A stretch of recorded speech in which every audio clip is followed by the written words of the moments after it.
just in the process of inviting our impromptu guest onto this episode's of ProChat. What's Who going is on, it? boys? It's it is. It's Big T. I'm just trying to fucking make the fucking podcast a little bit Hype fucking. it up a little bit. It's Big T. I actually said I was speaking to him the other day when he got back from New Zealand. I said, "Oh, it'll be."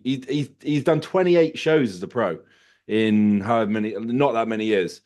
Um, and I said, "Oh, it'd be brilliant to get you on to just talk through."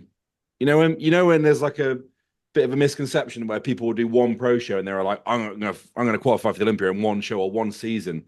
This guy's done 28 shows Yeah. and he's come second about 19 times and still not qualified. It's a bit of a gut check for a lot of people that may have a slightly skewed interpretation of how hard it actually is to make it to the elite level. Yeah, when you put that in a nice way, you mean fucking doesn't don't cry every time they don't fucking win on stage. It's just Mhm. The whole world's gonna fucking end because you they can't haven't do won. it. You can't do it otherwise unless you can walk away from each show and just take some form of positive in terms of like I learned this or we improved upon that. It's just going to beat Yeah, you up and chew you out and spit you out. yeah, it's mental. But even as an amateur as well, like it's still the same thing, isn't it? Yeah, yeah. When did Tyler turn pro? What show was Uh, it? you can ask him now, What was he on? Mr. T. There he is. There we Yes, go. mate. There he is. T, turn your camera around. Hang on. There you That go. better? That's better, mate. How's Um, how's OCD was going wild. I was like, Mr. Tyler Smith, welcome to the podcast. Thank you very much. We just Landon just popped a question. Then, what year did you turn pro? 2020. 2020. Okay. Yeah, COVID year. Oh, of course, yeah. You have to wear a Yeah. mask on stage. No, we didn't. No, it was at. I think Zach was there actually. It was at that pump house. Yes, I remember. Yes, in yes, yes, Watford yes. or whatever it was, wasn't it? Because there was me and Wasn't it you and Hader? Yeah, it was me and Hader in the overall. Yeah, Yeah. Yeah. Who else was in that overall? Because I think Justin put a picture of the other day and I was trying to look and I couldn't work out who the others were. there was that. That was that short Italian guy that then beat Hader at the Yes. at the Yes. Ben Weider. Do you remember? He took the pro card at the Ben Weider a couple of weeks later. Yeah. Yeah. There was Toby Owen in it. He's Okay. pro now Yeah. Yeah. because he won his pro card at one of the Naturals, I think. Yeah. Everyone on that stage are pros now then. Pretty much. Yeah, I think so. Mad. I think that's what Justin put as the caption, weren't it? How many IFBB pros can you spot Right. Okay. in the thing game? Yeah, seems like a long time ago now. Yeah. Would you have done the did you do the 2019 British then when Omar won? Yeah, that was between me and Omar. Because I think Josh competed at that show as well that year in 2019, and then I think Omar won, and then you won the following year in 2020 then. Yeah, they all beat me. I was there. Yeah, me and Zach were I was competing there in that that one. I was there that time, so I think we did because it wasn't at the time when they did the regional the day before. Yeah. That was right. Yeah. Yeah, so we did a regional. We did a regional before, and if I'm honest with you, that was probably my most enjoyable. I've won shows before in the UK BFF days, but that was probably my most enjoyable one was when I was on stage with Tyler. I think Tyler, did you win, Tyler? Yeah, so I won the regional, and then we had the British the following day. Yeah. Because I came third in R1 because all the heights were bunched up, weren't they? Okay. Yeah, I think in the regional they only had like A, B, C, and D or something. Yeah. But then in the British they took it all the way up to like F or whatever. Yeah. So I lost to Tyler, and then in the finals the next day I came third to Josh and Omar. Right. That's not too big. That's not bad coming third to them two. That was Yeah. the best I've ever fucking looked. It was the best I've Yeah. ever looked. So that was Yeah, I did that one as well. I done the regional on the Saturday, and then I was against Rob Thurston on the Sunday with the same height. Oh, Yeah. yeah. Oh yeah. I remember it was me, you, and Rob all pumping up backstage. Yeah. Fucking hell. Good times, man. Good times. Now I'm just fucking fat and skinny. Now you're doing a podcast, so you don't have to train. Yeah. Yeah, you're not wrong. Right then, let's go through the story then, T, because I think this is one that will I think it will put a lot of people in their place here in terms of the journey of an athlete when people probably need a bit of a reality check in terms of how hard this sport is as well. You obviously started as a super heavyweight, right? Well, you started in open bodybuilding. Yeah, open. So I actually got into it because I went this. I mean, this is back in the UK BFF days, and I went to see the British, and I think it was in like 2008. And I remember seeing a guy win the intermediate over 90s, I think it was at the time, and that guy was Nathan Diasha. Oh fuck! And I just remember seeing him thinking, wow, he's got such a sick physique. And I just looked and I was like, I'm going to do that next year. And I did the UK BFF Birmingham. I won that, and then went to the British a year after.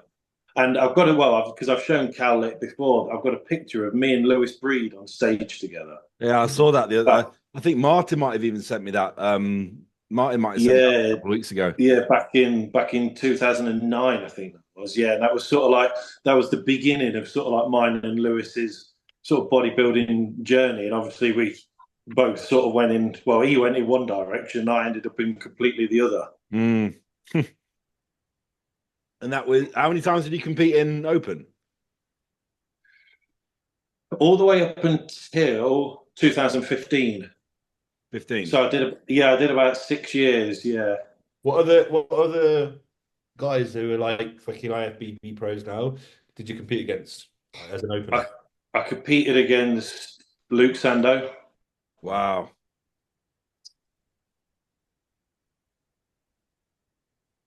Oh, you're on mute, Ty. Mute, Tyler, you're on mute.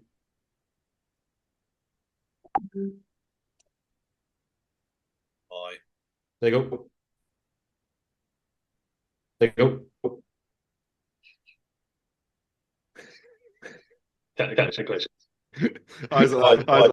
This is why you should be doing masters. Also, can you hear my washing machine in the background? Oh, right. No, okay. We got you back. Yeah, we got you back. Right, yeah. We heard you up from we heard you from Luke Sando. Yeah, Luke Sando, James Hollingshead. Well, I mean, people that have sort of been and gone, like Dave Titterton, names like that. I competed against Neil Cranwell. A lot of the old sort of like what we would class as the older school guys. yeah. But yeah, it's kind of weird now to look back and see pictures of like me and Hollingshead and me and Luke Sando on stage and stuff. Yes. It's sort of like a whole nother generation ago. Yeah, it is. Yeah, it is. Because I remember when I started PTing at M10, when it was when I first ever met. I didn't know you, Zach, but when I first ever met you, because you used to come in, I think, for a photo shoot at M10. But those were the years where it was at Nottingham Town Hall for the UK BFF, and there was just one pro card at the end, like one pro card for each class at the end of every year. they didn't always give it, did they? And it was like they had to decide whether you were like eligible for it or not. You're good enough. Yeah. Which is mad, but yeah, that's very cool to say that you've like to have that experience in terms of those moments against some of the greats as well is very, very cool. Yeah. Like I say, it just that was sort of like the first chapter. So that sort of took me up to like 2015. Then obviously I had my break for reasons that we all know, and then obviously the men's physique bit is like the second chapter of what my bodybuilding story was. Yeah. Do you mind talking about the other stuff? No, of course not. What was were you aware of that when you competed, or is it something that was sudden? I was aware of it when I competed, but I didn't really know the reason why at the time. Looking back now, because back then was there readily fucking accessible places to go and get your blood work and stuff. No, not at all. It's not until really sort of recent times where, you know, people are sort of open about it and they talk about bloods, and, you know, it's just having that visibility of, you know, what's available to you. But back then it was just, you know, I started bodybuilding in a time when, you know, there wasn't even coaches. You just went and asked the big guy in the gym, you know, oh, what do you do? And how do you get lean? And write all your plan down on a piece of and drink paper. Diet Coke, you know. There just wasn't those things around back then. So my first couple of shows, I got in very, very good condition. But then what happened every year after that, even though I was putting the work rate in, I was just finding it harder and harder to get lean and dry. And it wasn't necessarily my top half. It was just my legs all the time. I was just holding water. My body just wouldn't get rid of it. But obviously, you know, knowing what I know now, there was underlying damage that had obviously occurred. My kidneys weren't working properly, and it just wasn't getting rid of the water. It was just staying there all the time. Yeah. And then obviously I'm just hammering myself into the ground more and more and more, thinking, no, I need to do more cardio and eat less food, everything else. And just nothing was getting better. And then the first time that I knew anything about it, I took myself down to A&E because I couldn't breathe. And that was when I first got diagnosed with the kidney issues, but I couldn't breathe because I had so much fluid in my system. My lungs were starting to fill up. Fucking hell. So then it felt like having really bad asthma. So you just sort of like, you're just sitting there, you're just like gasping for breath all the time. And I was like, this ain't right. I need to go down to the hospital. So just got me straight in, ran my bloods, everything else. They were gonna let me leave, and then the doc came in. He was like, whoa, I'm gonna say you ain't going nowhere. And I said, why? What's up? He says, we've just got your bloods back and your GFR is 30. 30 or 13? Yeah, it was 30, yeah. 30. Which obviously at the time I didn't know what a GFR was. Had you ever like had blood work before that point, or was that the first time you've ever seen it? No, it was the first time I ever saw it. That blows my mind that back, like, it wasn't that long ago as well. Like, nobody even ran blood work. Nobody even knew what the markers meant. No. Which is nuts. What was that? Yeah, I was diagnosed. When was I diagnosed? In 2015. So we're only talking like 9 years ago. Yeah, it's less than 10 years ago. Yeah. First 4 years of me competing, never had my blood work done. No. Yeah. There was nowhere to get it. You couldn't do it. You wouldn't go to the doctor and be like, "Oh, can you test my bloods?" They'd be like, "Why?" You'd be like, You'd go to the doctors and say, "I'll take." They'd be like, "Stop taking gear." Yeah. That's because they don't know anything about it. Stop taking it. So from that point that you obviously had that blood work done and you got those values back, how quick was the shift in terms of things declining from there? And did you just stop competing at that point as well? Yeah, I stopped competing at that point. I was in 2015, so I did my last show in 2015. Obviously, called it a day then. My GFR was 30 at the time, so I had my transplant in 2018. So it took 3 years for them sort to fully go downhill. So I mean, obviously, I had slight changes in lifestyle. You know, stopped competing, all this sort of stuff. So I managed to sort of cling on to it for another 3 years. But I remember they started working me and my cousin up for my transplant in the November of 2017, because I think my GFR had dropped to 14 at the time. Wow. So obviously, I mean, I was lucky that I got my transplant done pre-dialysis because I wanted to do anything to avoid dialysis at any cost. Yeah. So obviously, my cousin had stepped up at the time. He was, you know, we're similar age, sort of similar body weight and stuff. So he got you know, all his tests done, everything else. They decided that we're a match. So that was done by the November in 2017, and they were like, "All right, well, we'll get you in February." I was like, shit, hang on. You know, that's a bit quick, but, you know, it still needed doing. It got postponed a month, and I had it done at the end of that March in 2018, by which time The night before, when I ran my final bloods, my GFR was 10.5. Jesus. And were you on medication at that point to try and control it before then? Only medication I was on at that point was Ramapro, just to keep my blood pressure Okay. under control. Yeah, just trying to keep my blood pressure as low as possible. That was the only thing they gave me at that point, really. Did you pull your body weight down in that 3 years? I did, yeah. So at my heaviest point as a super, I think I was about 130, 132 kilos. Yeah. And I pulled myself down to about 115. It's still pretty heavy though for that. Yeah, it's still pretty heavy. 115. I think by the time I left hospital, I was about 110. Because obviously after the transplant, obviously a lot of fluid had come off and everything else that I was holding. Yeah. And well, I suppose that was that then. As far as the transplant goes, I spent 2 weeks in hospital because it did.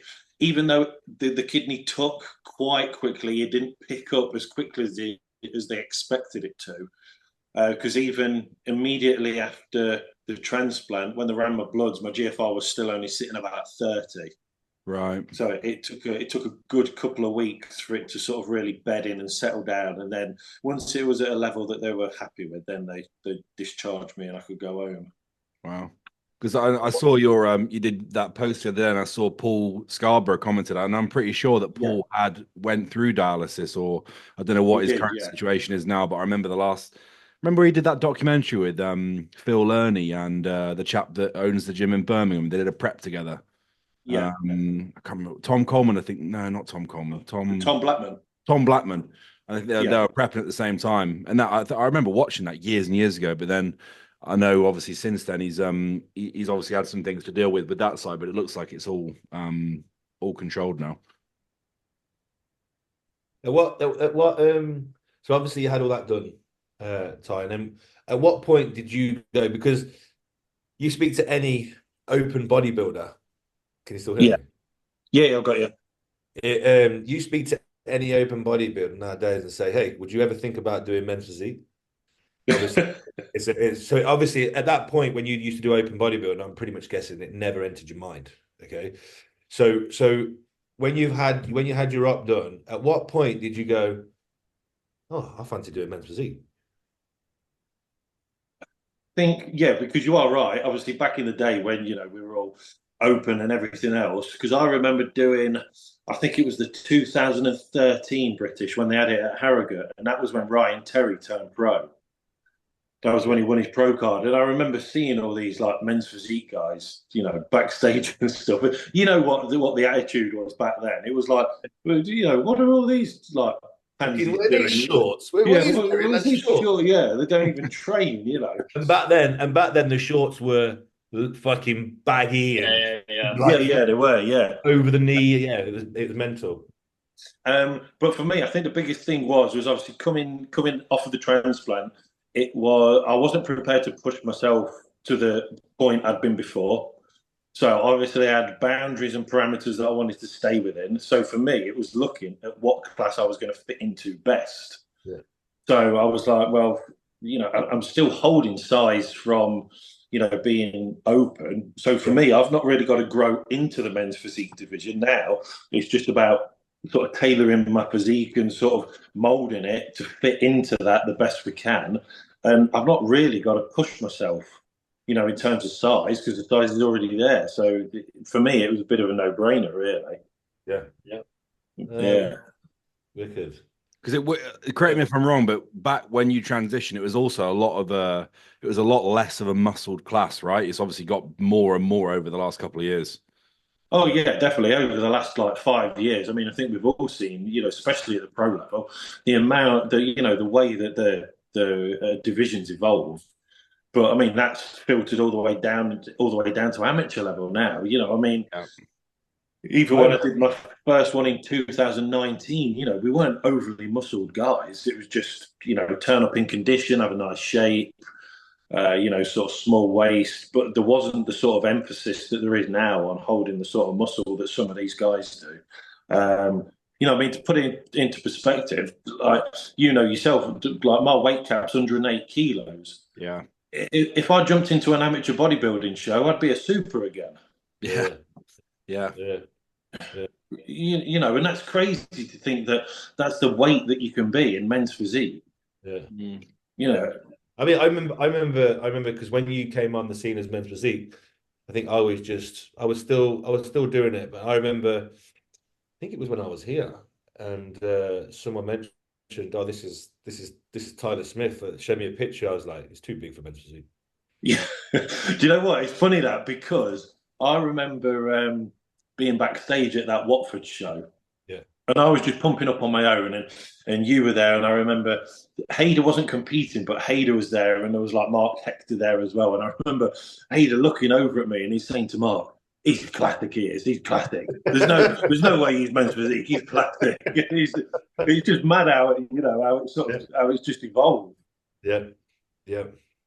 Yeah. Because in the beginning, that was always sort of like the thought in the back of my mind. It was, don't try to appear to be too big for the class. So in some of the amateur shows that I did, I barely pumped up. It was like, 20 push-ups and away we go. Let's just do it. Yeah. No, good. Anyway, it turned out well anyway. Yeah, it worked out all right in the end. Yeah. That was when was that first show for transitioning into men's physique? What year? 2019. It was exactly 12 months after my transplant. Right. Okay. Was that show that we did your first one back?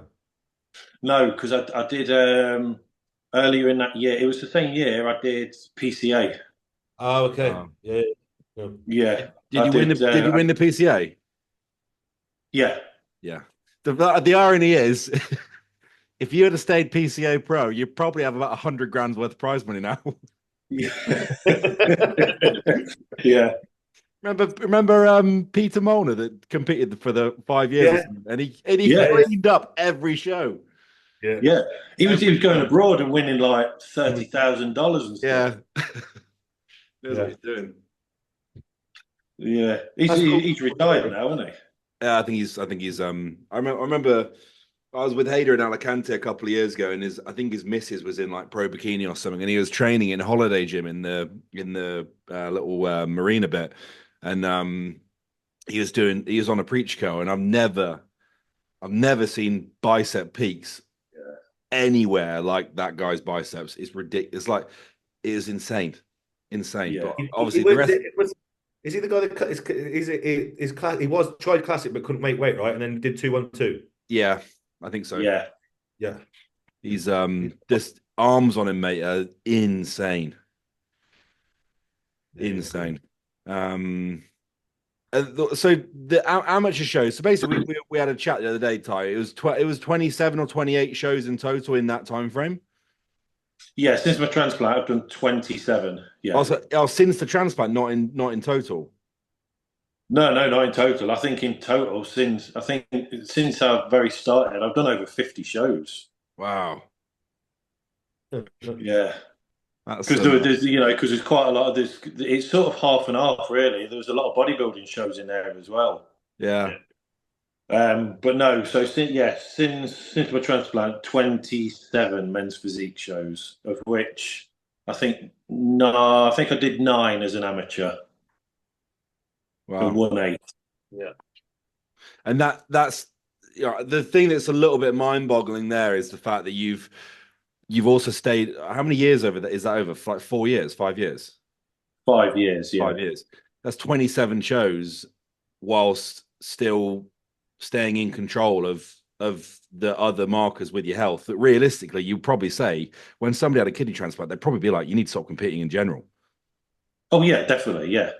That's the super impressive. That's obviously the conversation we had at the start of this year in terms of, when do you say enough is enough? And obviously the Olympia is obviously the ultimate there, but it was also the fact that whether you get itchy feet and you come back or not, or Susie says she wants another holiday. I think the biggest thing is, and the take home is, you're doing it on your own terms, as opposed to like the thing that if I was in your shoes, or if I'm, from a coach and a friend's perspective, the thing that would really sting would be if you got forced out the sport because you're like, fuck, I should have stopped 3 shows ago. Doc's now saying Yeah. my EGFR is not coming back. Like that's the thing. To do that for 27 shows and stay in control is really, really impressive. Yeah, and I think not only that as well, we all know that how quickly this sport moves on. And yeah, we can hold on to things that, are like, I didn't quite make it, I didn't get the result I wanted to, and everything else. But we all know that next week there's another show, and we've forgotten about last week already. Yeah. We've forgotten about who came second last week and who came third last week and everything else. And then in another 2 weeks' time, they'll have forgotten about the show this weekend. Yeah. So I think it's really easy for us to hold on to things personally for a long time. But if you can learn to let that shit go, it doesn't matter. I think all of us in our own, life experience or journeys or whatever, we've lost far more important things than a fucking medal. Do you know what I mean? We've lost people, we've lost money, I've lost organs. It's Literally. yeah, so for someone to say, "Oh, you came second," it's like, yeah, all right, never mind, I'll move on. Yeah. It's not the end of the world, and I think like what we spoke about, before these ones, is that I don't want to be that person that people are saying behind my back, "What a fucking idiot! Look what's happened to him now." You know what I mean? He got given a second chance at life, and Yeah. pissed it up the wall because he kept chasing it and chasing it. He wouldn't leave it alone. So, to sort of draw a line under this on 2 second place finishes, well, I can't be too bitter about it. Yeah. But I think Most of all, mate, you enjoyed it, right? yeah. Oh yeah, I loved every minute of it. That's the biggest thing for me, and Zach will know exactly where I'm coming from because we had this chat the other day, is I think because you've come from a generation in terms of the sport that wasn't built on social media. You're competing because you love to compete and you're a competitor. You're not competing for just acknowledgement from others or that kind of egotistical drive of like what we see for 90% of people getting on stage now is all just driven on what they want people to think on air. Like your ability to make those decisions because it's coming from you, I think is the biggest part there, because I think a lot of other people in this generation now, they will be the people just continuing to do it just because they want that little thing in their Olympia 2025 in their Instagram bio, and that's all that matters. But when you break that down, it's a pretty flawed basis to put those things on. Yeah, totally, and that's why I wanted to do sort of like this second prep this year the way I did. That's what like when I spoke to Cal, I just said I just don't want to say anything about it, and it was and honestly, if I can to give a lesson to anyone, especially people who are obsessed, with having to put like physique updates every 5 minutes and everything else, is just forget the noise. Just get your head down, just do the work. And honestly, it's the best thing I did because I've not got the questions in the gym every day of how much cardio you're doing, what calories you want, how much weight you've got to lose, how long you got left to go. I know that people are only interested, and they want to ask about the journey that you're on, but sometimes it can just be really distracting. And there was nothing better than just going in the gym every day. Nobody had a clue what was going on. I just kept covered up, got my head down, did what I needed to do, and it was probably one of the best preps I've done. Yeah, for that reason. Probably did start asking questions when you come in the gym full skulled out your face, like Tyler, you all right, mate? There's a few questions towards the end. When's the last time you got your kidney checked again? Yeah, when was the last time you got that EGFR check, pal? Oh dear, yeah, that's mega, mate. Like from your side, I think that's the biggest thing. Like it's something that we always speak about, especially for. We've been there at some of the shows where you didn't win, even when I wasn't coaching you, mate. And I'm just there like, how on earth has he not won that show? But to be in a position where you've maintained your profession. How long ago was it? One long. The one where it was in Minalton, right? Well, last year, British finals. Was it last year? No, the year 2022. 2022. That year, in my opinion, was the year that you should have. I think I've told you loads of times that you should have gone to the Olympia. Yeah. Like, I still don't. Yeah. Well, I've got a copy of the scorecard that says that I still should. Yeah. Which I'm sure one day I might post up. But the fact that you've got that and you haven't posted it is a testament to who you are, mate. Because exactly. Yeah, exactly. I've got it, and it's signed by the head judge that day as well. Yeah. and that's no disrespect to Elton as well, because obviously Elton looked phenomenal. I think Josh did that show. Yeah, no. But the biggest thing is just the point I'm making is to be in that position and to not, you know, we all know athletes that we even coach now that if they're on the receiving end of that thing, they would stop talking about that for months every day on social media. And it would be a riot. But to be in a position where you maintain your professionalism, you can shake the other guy's hand and you can go home, that shows a lot about someone's character. And you've done that for probably 20 plus shows as a pro.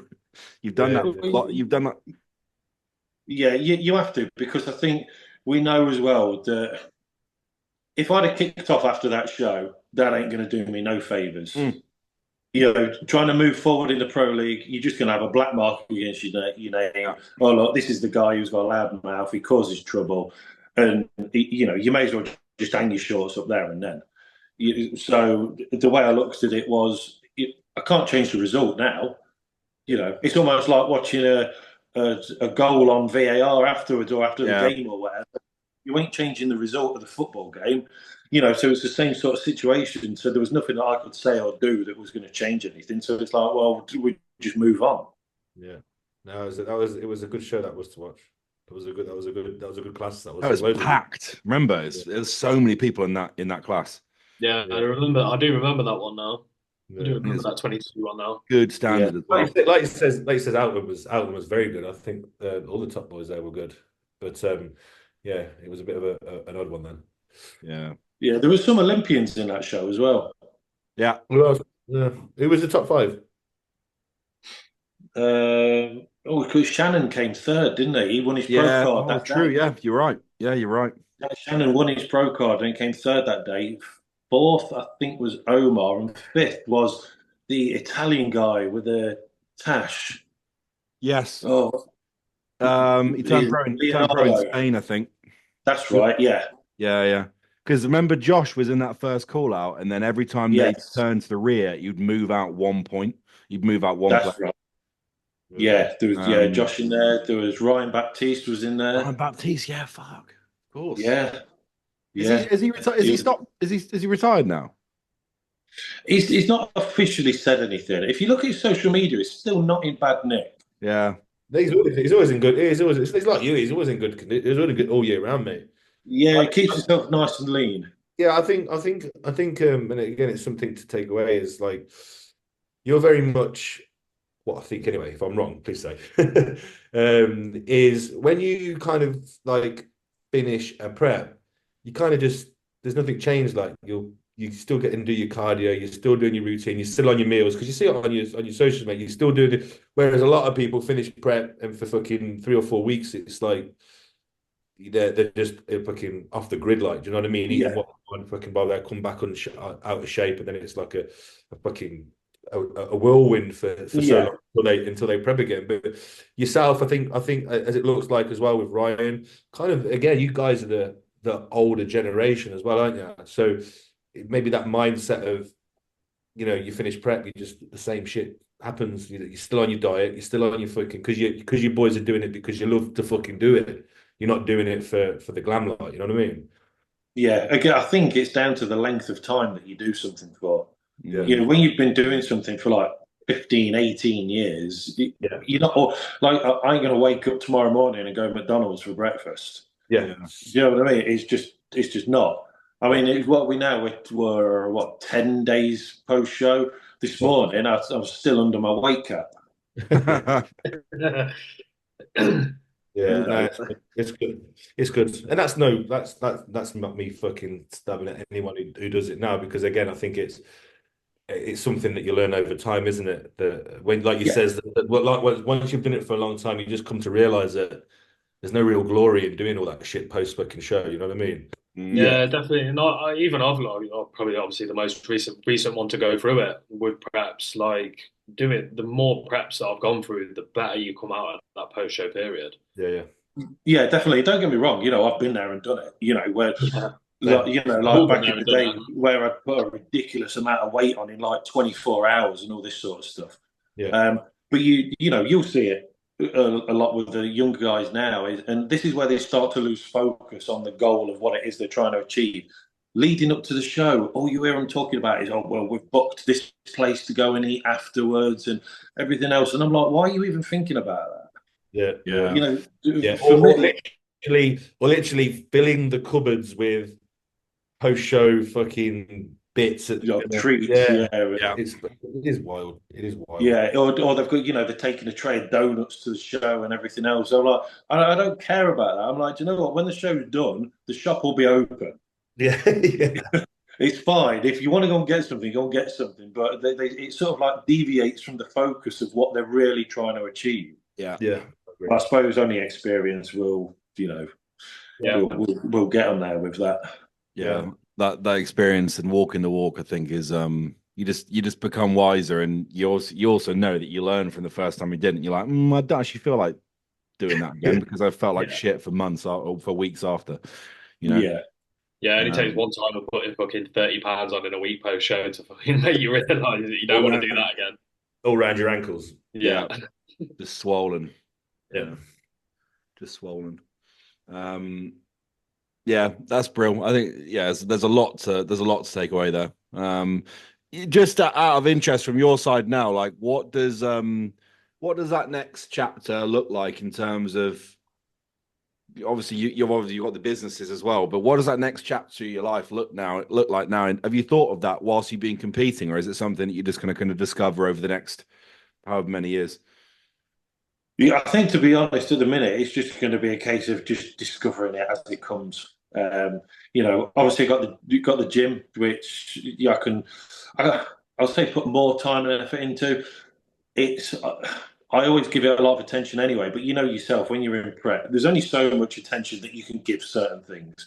And when you're in prep, it's like 100% on, what it is you've got to do on a daily basis, whether that be cardio training, food prep, whatever, all your attention goes into that. So obviously now that I don't have to put so much focus on that, I could go, I could still go about my daily routine as normal, but I'm not going to be getting up and doing 45 minutes, an hour's cardio, and then, making sure I've done this, that, and other. Yeah. So I could put more effort into the gym, more effort, obviously, into helping other people, sort of coming up through the sport or wanting to get into it or whatever they might do. But just, I don't know. Obviously, one of my own personal goals is to try and get my EGFR to a place where it's never been before. Because my body's not going to be under the stress that it's been under for the past 5 years. Yeah. Because over the last 5 years, I've never really had a break from competing or prepping. Just every year's been recovery phase, prep for 5 years. Yeah, because you know yourself, even us, the last few years, we've finished this time of year. Yeah. And then it's getting to like February, and we're getting our heads back into it again. Yeah. You've had the luxury for that. You've had the luxury for that though, because you've not really had to gain any muscle. Yeah. Do you know what I mean? You've been, man's been fucking ready to rock pro shows since you fucking men's physique.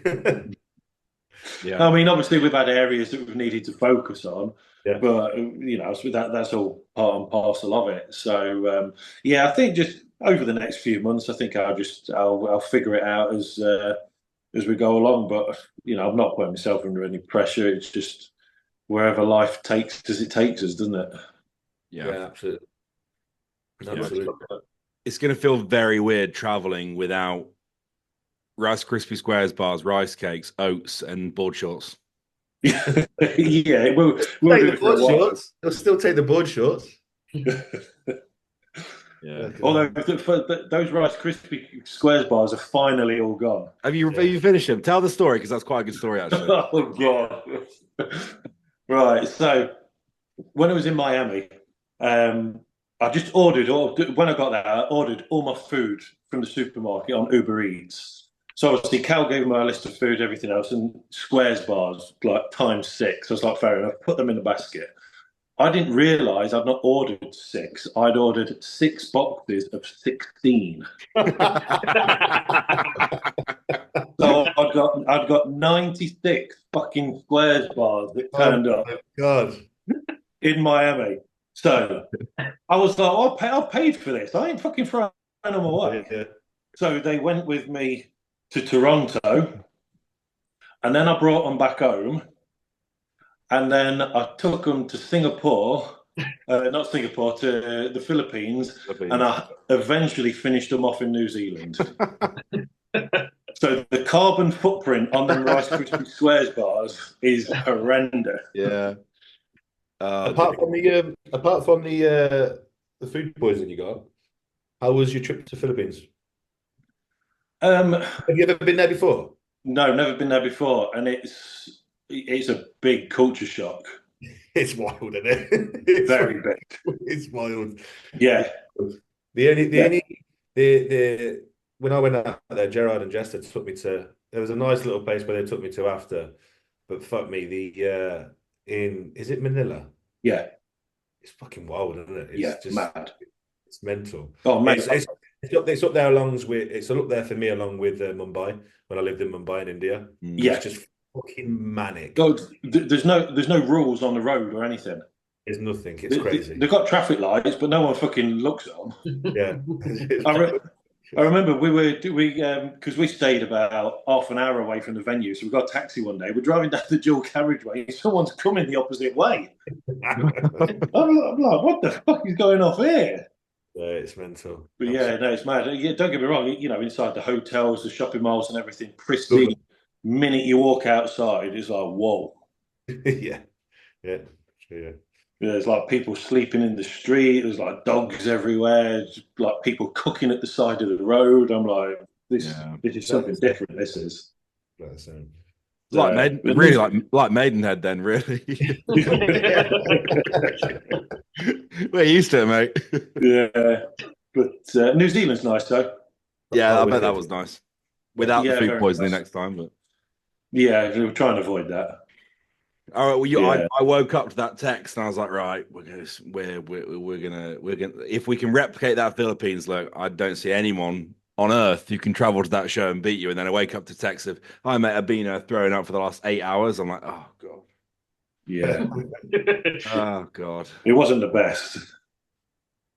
Yeah, but to be fair, to even get on stage and still come second in that situation is impressive in itself. How long was you sick for with that? Just 24 hours or? No, I came home with it still. It took me a week to shift it. Yeah.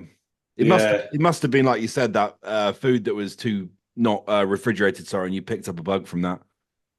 Yeah, well, because like obviously, Zach will know from being over that way that like the food hygiene isn't exactly the best over there. There's like the refrigeration of the food and everything else. The problem was in the supermarkets they don't sell any cooked meat. Everything's just raw. So I was like, fuck, where am I going to get? Where am I going to get some chicken from? So I'm ending up buying like whole chickens from like a food market. Clive, you had to kill them. Yeah. Probably why you're ill, mate. You're eating raw chicken. Yeah, probably. Yeah. Well, at least we didn't have to manipulate any water. Yeah, we definitely didn't have to do that. Because you asked me, should I take Peak Max? I'm like, absolutely not. Yeah. Absolutely not. Oh dear me. Yeah. It's a cool story, man. That's a cool story with story for a lifetime across those 28 shows, whatever it was. Plus. Yeah. That's one of the big things that I am really thankful for this sport. Because obviously turning pro, I never really had any great ambitions as a pro. But one of my sort of bucket list things was I just wanted to compete in America, even if I could just do it once. Yeah.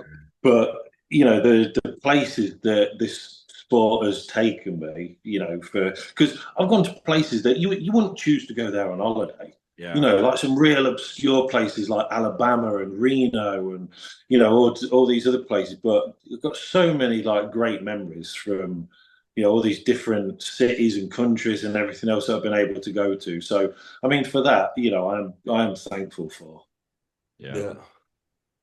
That's a very fair point where even well, you know, Zach will be the same and Landon over the next couple of years will be the same as well. Even when you look at the places that you travel with clients, like if I didn't coach, like there's no way I'd ever go to those places just off the whim, like for a holiday or anything. So it is like we went to Tunisia in whatever year, and it was like this the culture shock of those places, but you're also in a position where you know you get to see the world with what you do. So you do have to pinch yourself sometimes. We always complain about this and that, but in reality, it's like it's a pretty cool thing to do in the first place.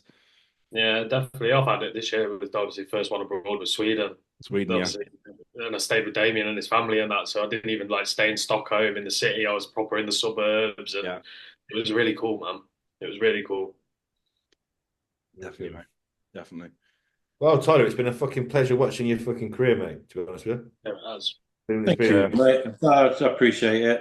Yeah, it's been a fucking pleasure, fucking not frustrating, but you know, sometimes it's like, God, I wish we got that fucking, I wish you got that win. I wish you got that win. I wish you had your chance to go and stand on the big stage, but yeah, you've got loads of fucking happy memories from it. That was, and it must have been cool as well to compete against the what is it, Erin? Yeah, that Legion show is nuts. That Legion show, yeah. Yeah, to be honest, it's like I know people might not think it because they might think that you'd refer to your best placings, but if people said to me, "What is your sort of outstanding memory or your fondest memory?" it would be that Legion show. Yeah, you know, because to be in a first call out and you just hear those names, you hear Erin Banks, Kyron Holden, Andre Ferguson, and then they call your name out, and you're like, "Fuck!" Especially like to do that from like someone that's from the UK that they're not going to know, like they have no idea who you are at that point in those judges, and probably even the competitors, if they've not competed in Europe, they won't know as well. When he was on, I think even the commentators didn't know who you were. They're like Tyler Smith from the UK. Oh, we've never seen him before. Because I remember watching it. I remember watching it. That was fucking mental. Absolutely. I was going to say to you, what was your best ever show that you've done? But you've answered it before, and I was hoping that you'd say that one. Yeah, that's the one I got my fondest memory of, just because of everything, because of the people that I was up there with. You know, that was the show that and since then I've become like really good friends with Andre as well. Yeah. So you know, we speak quite often, and I know it sounds weird, but for someone that you've looked up to for so many years to then be able to call like a mate, you know, a couple of years on from that, it's just, you know, it sounds kind of bizarre, but it was just the whole place, like Reno's just a cool, quirky place. You know, the show was brilliant, and just got really fond memories of it. So that's definitely up there. Yeah, that was like because they got like cartoon superheroes in the background, haven't they? And then you in Men's Physique is literally a cartoon superhero in board shorts. The perfect match. Perfect match. Yeah, because that's an Olympia first call out as well, ain't it? That's what I mean. Like that's an Olympia first call out. If you had competed at the Olympia, you would have like that top 5, top 6 is boxed off. Like your first Olympia, you're not getting in there. So to be able to do that and stand next to those athletes and go toe to toe is like it's really, really cool. Yeah, really cool, man. Really cool. So I mean, and again, just looking over some of the other shows, like some of who the top guys are now, being able to say that I've stood on stage with them in first call outs as well, because there's obviously Ali Bilal in that I competed against him at the second Arnold's in the UK. Ryan, obviously at the first one. You know, so when you start to list up the names of people that you've actually stood next to in first call outs, you know, it's not a bad list. You've had a very, very, very, very, in my opinion, a very successful men's physique career. Yeah. Thank you, mate. Very, very, very successful. And people need to understand that. this guy's, not fucking won a pro show, and I'm sat here saying that it's been fucking successful. Like, you've been so close so many times. Yeah, you've been very, very successful, Miller. Wicked. No, cheers, mate. Thank you. Thank you. But and again, I hope it makes people realise as well how people throw out the comment of, "Oh yeah, just qualify for Olympia." So, mate, it's not fucking easy to do. Yeah. Do you know what I mean? People seem to think like, "Oh yeah, just do this show and I'll win and I'll qualify for Olympia." It's like, mate, if it were that easy, I'd have done it years ago. Yeah. It's not. It's seriously, seriously tough. Yeah, That's another thing as well with Big T. He's never fucking show dodged. He's always just gone where his missus wants to go on holiday. Yeah, we've never picked small ones. No. Yeah, well, that was the clause. The last two shows was like, mate, please go somewhere that's not fucking tier 1 America shows for once. Yeah. Yeah. Who's complaining? There's only 9 Olympians this time. Yeah. Yeah, that Miami show was a bit rough. That one was. Oh my god. Yeah. But the thing is now though, and again, that's how the sport has evolved. There are no easy shows. Yeah, exactly. No. Yeah. No. 3-4 years ago, it would have been a lot easier. A lot more simple to pick an easy show. Not now. Every show everywhere always has 3-4 Olympians. Yeah. Because they all go, right, I'm going to go that one. Like, they'll all be going. It's always 3 or 4 Olympians at each fucking pro show. It's not easy, man. It's fucking not easy. And the thing is now, some of the top boys are starting to venture a bit further afield as well. Because I think it's like this weekend in China, I think Corey Morris is doing Morris. Yeah. Corey Morris. They're out there to have some fun, man, aren't they? Yeah, that's it. So they're sort of stepping out of their comfort zone from competing in the States and starting to venture to other places. So no, there are no easy shows out there anymore. Wicked. Amazing. Right, T. That's been wicked, mate. I think we'll just round up. If you could give yourself in your first show a word of advice after 50 plus shows, what would that snippet of wisdom be after 50 shows later to Tyler competing at his first super heavyweight bodybuilding show?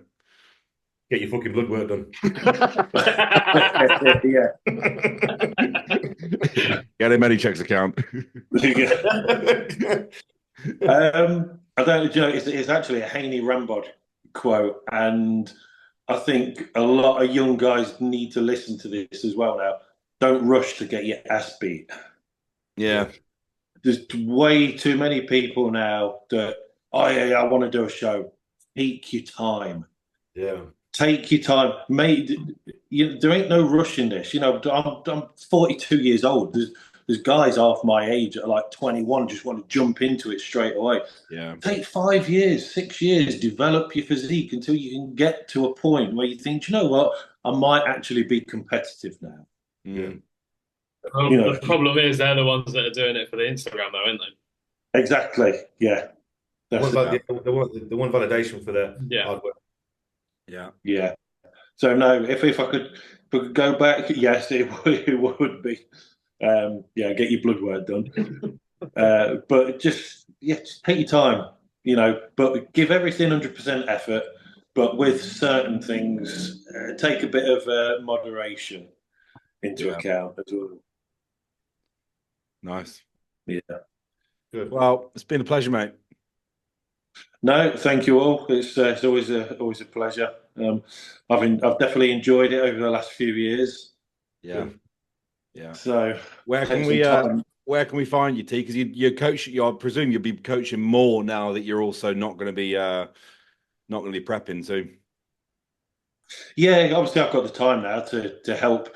I mean, I've had a few guys this year which I've enjoyed. I've enjoyed helping them and taking them through their journey. But obviously I've got more time now to dedicate to others. So that's not something I'm going to stop doing anytime soon. Yeah. I like it because it keeps me in the sport as well. Anyway. Yeah. And just everything that I've learned over the last 20 years, if I can pass even snippets of that onto people, you know, and just help them in what they want to achieve, then yeah, I'm here.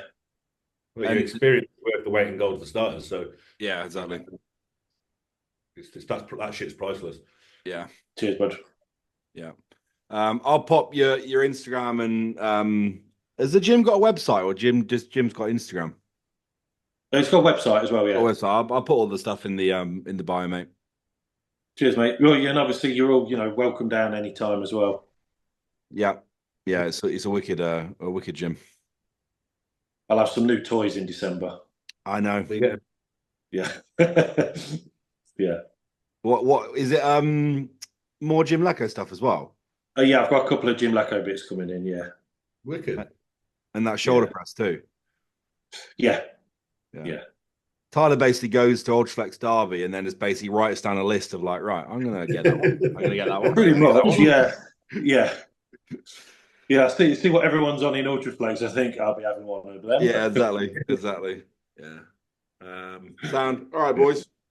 Awesome. Nice one. I'm gonna eat some dinner. T, we'll speak soon. Zach. Cheers, boys. Tomorrow. And yeah, thanks for listening, guys, and we'll catch you soon. Thank you very much.